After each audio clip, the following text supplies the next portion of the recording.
Hey, today I'm going to teach you how to teach a child to point. So, my name is Ming from Agents. I'm a speech therapist, and pointing is something that we rarely do inside of the clinic setting, but a lot of parents ask this question. So, I'm going to dive in first, and then I'll talk about some alternatives and why we don't really do it. The first thing is use toys and activities that promote pointing. A lot of times, when we do teach pointing, we use bubbles. So, why? Because you can poke it and there's a lot of joint attention. Using bubbles by itself is already very, very entertaining because there's like bubbles flying around, they're floating, and when you do an action, it pops. So think about what other toys that you have lying around that when you press on it or you point to it, something happens, right? And so this kind of pointing is not very like, if you're really into the weeds of like looking at the diagnosis criteria for speech and language, you will see that there are like different types of pointing, something that is like immediately next to you and something further away, like distal pointing, as they call it. Whenever using these toys, most of all, what you're going to teach is that by pointing and pressing a button or using that toy, something's going to happen. And therefore, the type of pointing you're going to teach is going to be very a close distance kind of pointing. So for the longer distance, you might want to provide some choices. So between these two, which one do you want, right? And you can do this in a puzzle piece. You can do it with a shape sorter, that kind of things like, oh, if you choose this one, this can't fit, so you must choose this one. But the main thing about it is because children will usually snatch if it's too close to them, right? So what you could do is to put the choices inside of something that they cannot readily open. So you can have two containers or under a glass box or whatever that you can find. And that's like you can use that so that your child will actually point, because it doesn't matter if they grab it from you or not, because after they grab it, they can't open it or they cannot access it. They must ask for help from you. All right. And some therapists, and I do see parents online, they use an iPad to teach pointing, right? It's just tapping. But at the same time, if you want something that's further away, choices, but the choice is something that they cannot readily get. And you can do this with something that they cannot reach at the fridge, or like during those kitchen standoffs that you have at home, you can get them to point. Okay. And then what you can do is you can model during a joint attention. So the prerequisite is that your child already has some sort of joint attention with you, that there are activities that you and him or her already enjoy. That's the prerequisite. It means that your child needs to have these activities under your belt that you can use together. This can happen when you're playing puzzles together. You can point, you can model, right? Or when you make something happen, you point to it and see if your child will point at it as well. So a lot of times you have to think about what's the main reason for pointing. Number one, to let you know, to command you to do something. I want that one, right? Or to show you something. Hey, look at that. That's really funny. Haha, look, I'm up. Like, so you need to understand the language function dictates what the action is. So if your child doesn't have anything to show you, or you guys don't have any activities during a joint attention, it's very hard for you to model and for your child to do the same, because they're not thinking to show you anything. Then why would they point? So what happens is a lot of parents will grab the child's hand and make it into a point and go, that's pointing, good boy, like that.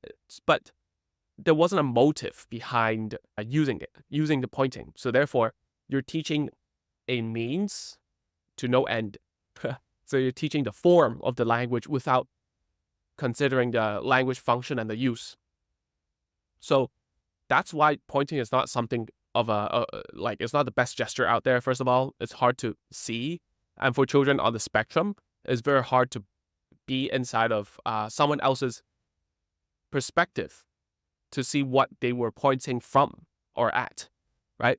So therefore, it's not the best thing that we teach, and that's why we choose not to do it in the therapy room at times, because there are better things to do. So the better thing would be to promote your child to have different language functions, right? To engage them with routines and play routines, play sequences, or whatever, so that you guys have something to enjoy together. And then when you teach and model the pointing or whatever, it's going to make a lot more sense there. Okay. And your child has a much more effective way of getting what they want instead of pointing, which is grabbing, hand leading, or hand pulling, or whatever you like to call it. So therefore, pointing is not something that is so naturally understood by children. And so that's not something we want. So pointing is also not the best gesture out there because pointing is usually related to a noun that we don't know its name for. Oh, that one, this one, that. That's what we do in a foreign country. If we don't know the name of something, we usually just point at it. This one. That a lot in Japan. I'm like, this, please.